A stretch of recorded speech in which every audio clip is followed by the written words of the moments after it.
Kasabay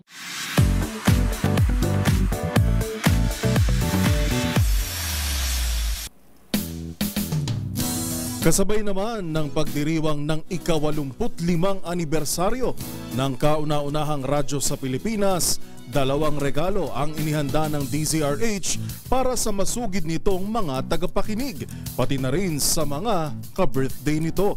Pero dahil iba talaga ang serbisyong publikong hatid ng DZRH, alam nyo ba na mas marami na ang pwedeng mapili na mabiyayaan ng mga regalong ito?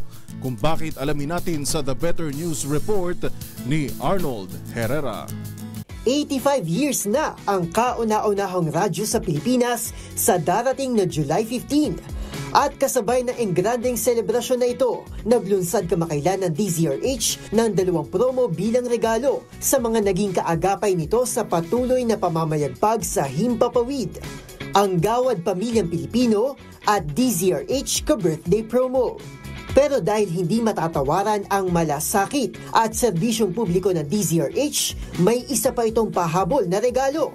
Extended na ang selebrasyon dahil extended na rin ang pa-promo ng DZRH. Para sa Gawad Pamilyang Pilipino, pwede pa rin ipadala ang inyong mga natatanging kwentong DZRH sa email address na dzrhnewsdesk@gmail.com hanggang sa mismong anibersaryo ng DZRH sa July 15. Para sa mga maswerteng mapipilit, naghihintay pa rin ang Pangkabuhayan Showcase, hatid ng DZRH. Pero hindi pa dyan nagtatapos ang sorpresa ng DZRH dahil ang DZRH ka-birthday promo hindi lang extended hanggang July 10, kundi bukas na rin para sa lahat ng ka-birthday ng DZRH. Anumang edad mo, bata man, matanda o feeling young at heart, basta't ipinanganak ka ng July 15, may tsansa ka na ring mabunot at mabigyan ng cash prize.